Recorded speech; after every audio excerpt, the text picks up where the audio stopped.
Well, hello, Belinda. I'm delighted to talk to you this afternoon in Backstage Theatre in Longford.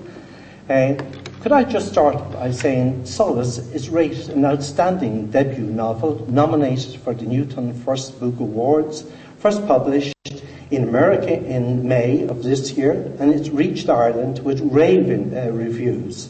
I quote, "Solace in Some is an assured and poised debut, at once a moving and gracefully etched story of human loss and interconnection, set in contemporary Ireland, and a deeply affecting meditation on being in the world."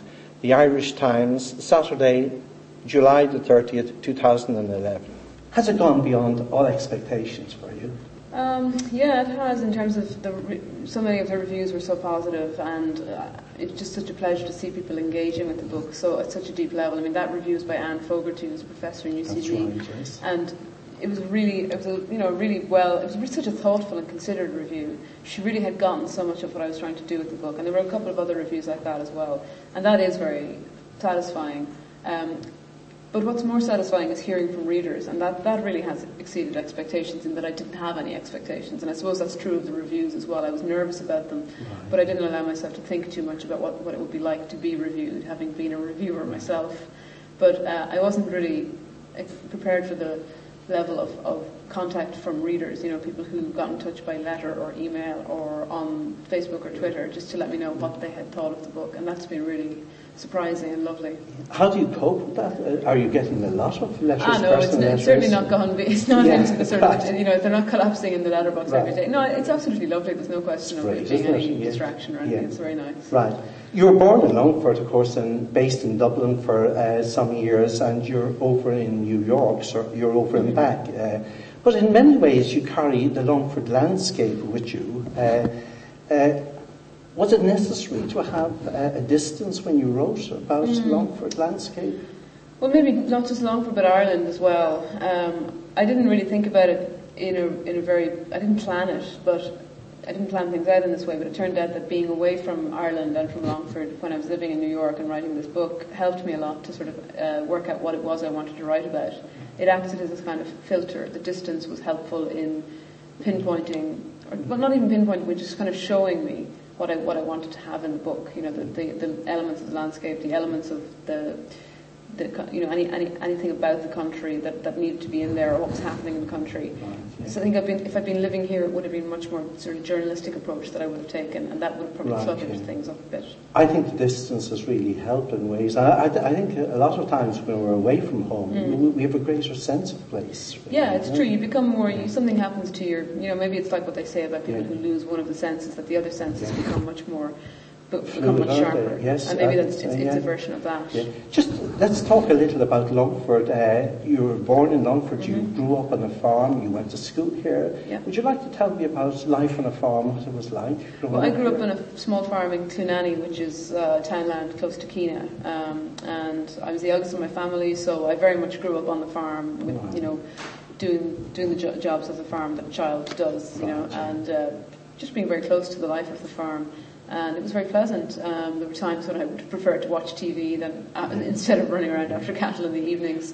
But overall, I think it was a lovely way to grow up. But you have an extraordinary knowledge and of technical skills on a farm, and all the accoutrements. And I was especially interested in your description of Keogh's yard, when they went to buy the baling twine. Yeah. I mean, the lists of accoutrements there was extraordinary. But it was also an enjoyable passage.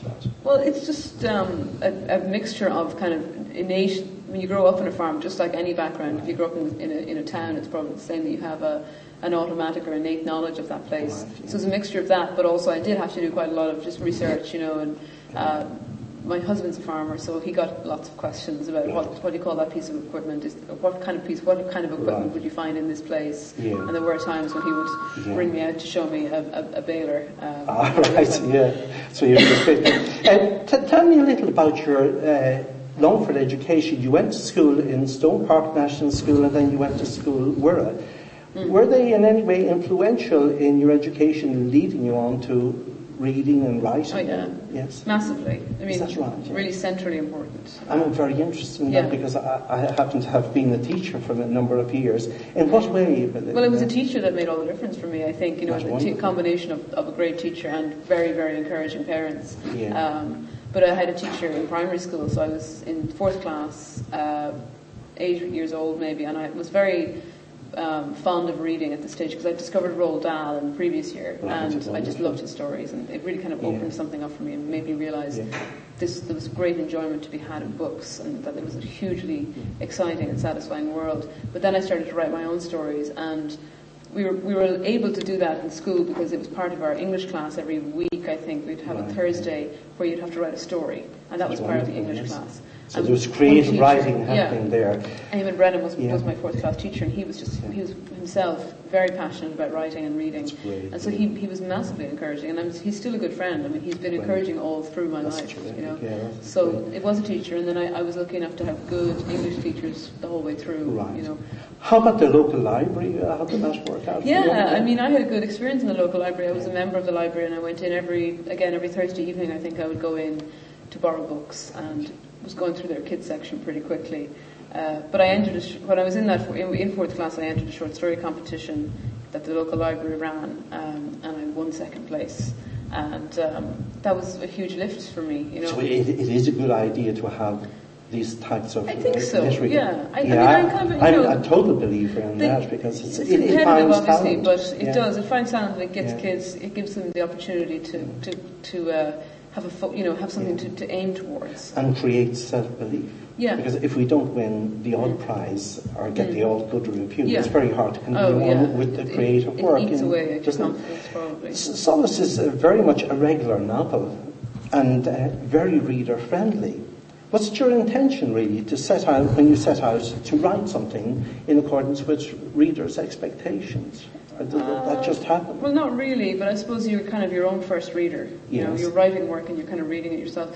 I didn't really set out with any sense of wanting the book to be accessible or wanting the book to be readable or any of those things. There's so much being discussed now in literary circles, but the whole notion of readability has become almost controversial in recent weeks. That wasn't really on my mind. I was just kind of trying to stay in tune to the language that was coming to me. And it's very much a language of the way people speak to each other, and in tune with how I would describe the world as I see it. So I suppose that didn't bring me into any particular experimental or structural innovations. But I'm not ruling them out for the future. I don't think so. And inspiration, would you like to comment a little on the inspiration? I read somewhere that it was inspired in New York, but that's incorrect. I just was saying that actually that was a mistake on the part of the journalist who wrote that piece. It was actually Dublin Street in Longford. One winter evening, about 6 or 7 years ago, I was coming home from Dublin for Christmas, and my mother picked me up from the train station, and we were driving through. We're driving down Dublin Street on our way round to go back out to Clonanny, and I just glimpsed this, and I barely took it in at the time, but the only reason I remember it is that it came back to me so strongly. I glimpsed a young man standing outside the Chinese restaurant on Dublin Street. He was wearing, I think, a paper party hat. He was holding a tiny baby and just kissing her forehead, and it was cold. It was probably maybe not snowing, but certainly a very wintry night. And I didn't, I suppose I just thought, what's the story there? And when I sat down to write again, maybe 6 weeks or 2 months later, I think it was like early February, he showed up, and he kind of brought. I don't know exactly how much of Mark was in place when I started to write, but some of it must have been there at a subconscious level. And he was a young man, a young father who hadn't expected to become a father, and who had family responsibilities both towards his parents and towards his own daughter, and he was struggling to deal with both. And in many ways, the novel is all about that, isn't it? It's about responsibility. I just want to comment on the characters. The novel really centres about 4 main characters. Isn't that right? You have Tom and Maura, and then we have Mark and Joanne. And there's quite an amount of interaction between them, but in many ways, sometimes it's hostile on a number of occasions, especially with Tom and Mark, the father and son relationship. Would you care to comment on just that father-son relationship? Yeah, I mean, I didn't want it to be a father-son relationship where they were constantly fighting and constantly being hostile towards one another. And for me, a lot of the hostility, or what looks like hostility, is just silence. You know, they don't actually come to blows. There is a scene where they have an argument, but you get a sense that that's a once in a 10-year kind of event. It's actually the whole thing is sort of the silence and the reticence between them is softened by the fact that actually they're hugely fond of each other, and there's a lot of love even in the difficulty of their relationship. There is really, you know. I remember one striking part in the novel where the father, Tom, comes into the bedroom where Mark is reading actually Belinda, and he wants to invite him down for a drink in Close. And there's a lovely warmth in that section there. So I think that on Mark and Tom's own terms, they have a good relationship. But on other people's terms, they have. I mean, I know some people have been horrified by their relationship. That they think, you know, what's wrong with these men? Why can't they talk to each other? And it's just, you know, it's a bleak father-son relationship. I don't really see it that way, and I have a feeling that Mark and Tom, you know, and I kind of see them as real people, that they probably think most of the time that their relationship is fine. You know, that it's certainly not the sort of, openly affectionate, very, very mature relationship that other families may have. But for them, this is fine. It's completely. They don't see it as dysfunctional. There's actually a warmth in the silences between. Silences they kind of know words, each other. really. They know each other's limits. And they don't push exactly, it. you know. When they do push it, that's when it gets problematic. This whole idea of opposites and dualism, the tension in the novel is also maintained by a carefully crafted set of opposites, this oscillating over and back. It works very well for you, you know, that notion of past and present, urban and rural. You know, when one is reading the novel, you know, you're just caught in the grip of one place like Dublin, then all of a sudden you're back in Longford, and I think, and then in the past, you know, there's a lot of clever time switches. Again, how much of that was planned technique, and how much of that happened? None of it was planned technique, because that's the way I live. I live in the grip of, and I think a lot of people do live like that now in Ireland.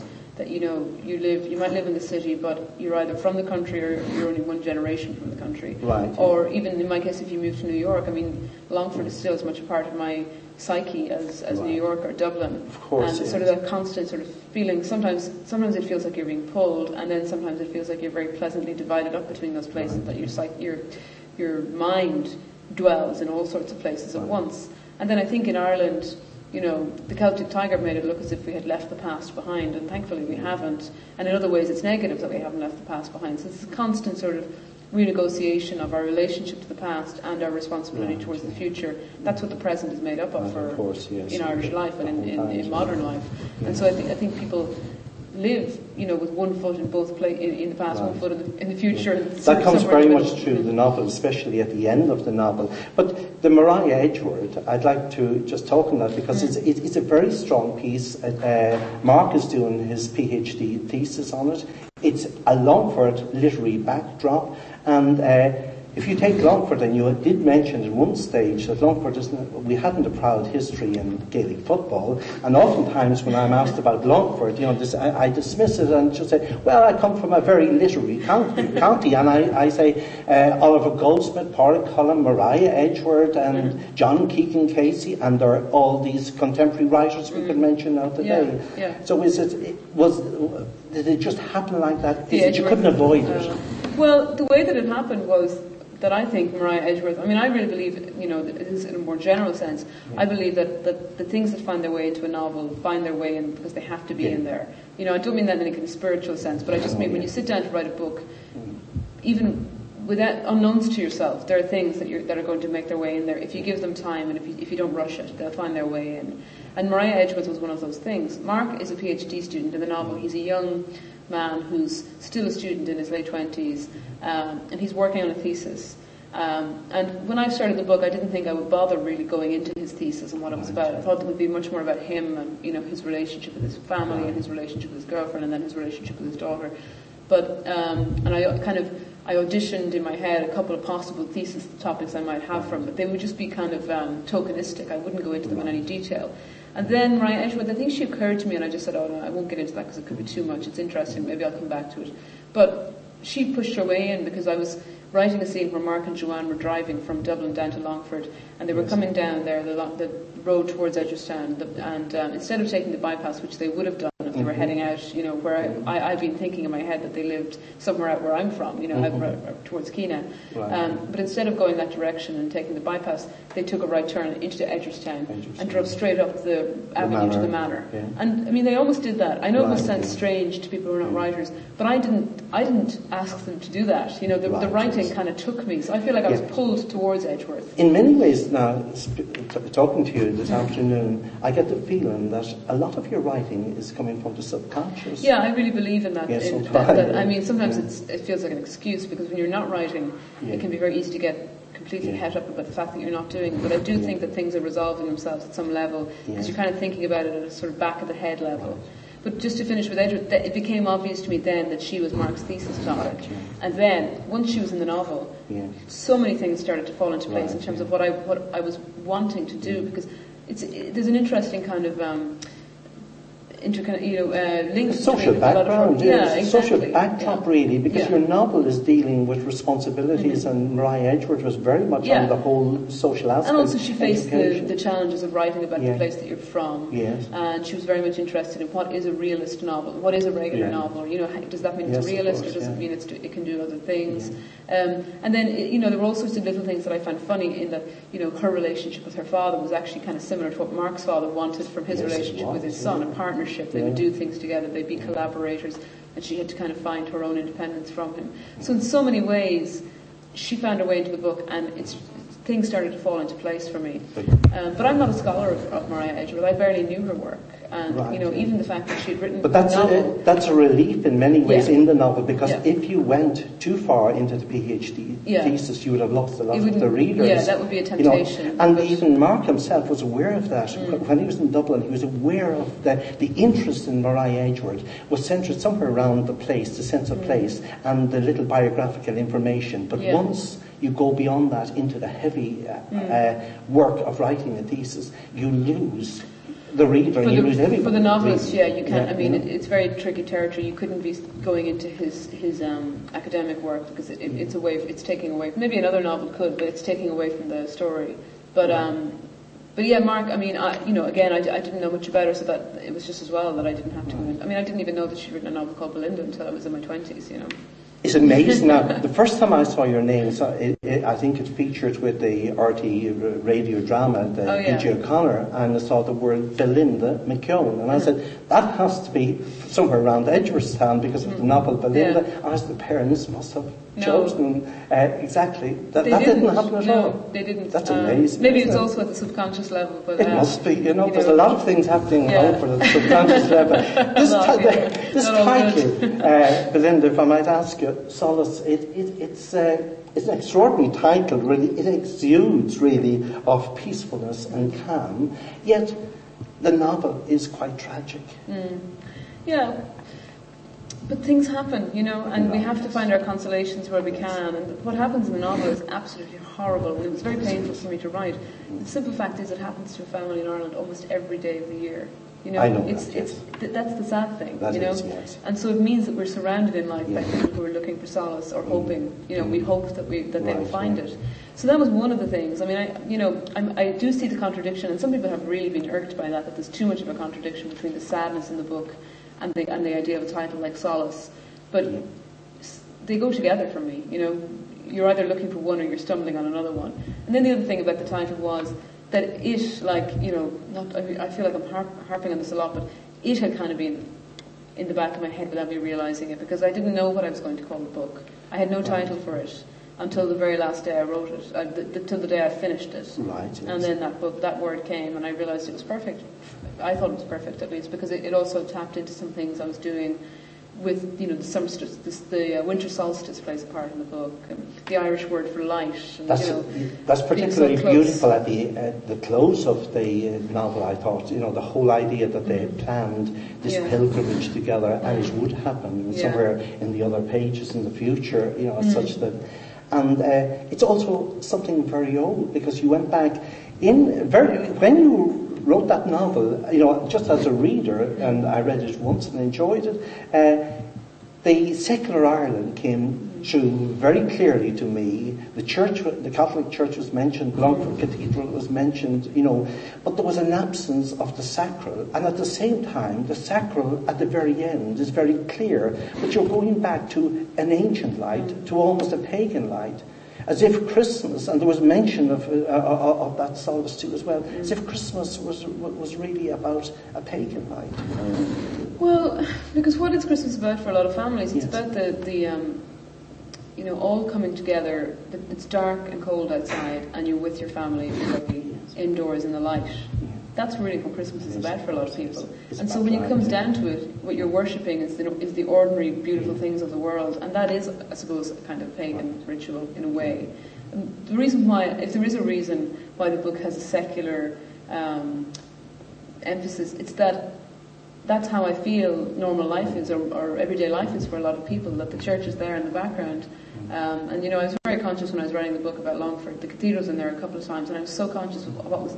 The book ends in late 2008, so less than a year later, the cathedral burned. Burnt at Christmas. And I was very conscious of that coming. I know, but I know that, and the reader knows that, but the characters Yeah. don't know it. Right. Yeah. And it's just one of those things, But I think that helps to a certain extent too as well. Could I just mention sentiment? In Solace, moments of quiet poetic beauty have abrupt endings. For example, it had been a beautiful summer's evening.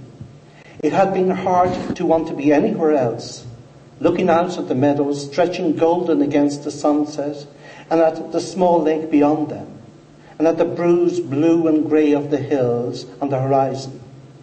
But one of the chains on the baler snapped. You go abruptly, you cut sentiment, you cut the poetic vision there. Would you like to? Well, maybe it's just a habit I have. Enough of that. Enough of that, and I suppose it is. Again, not everybody likes that, but that's my worldview.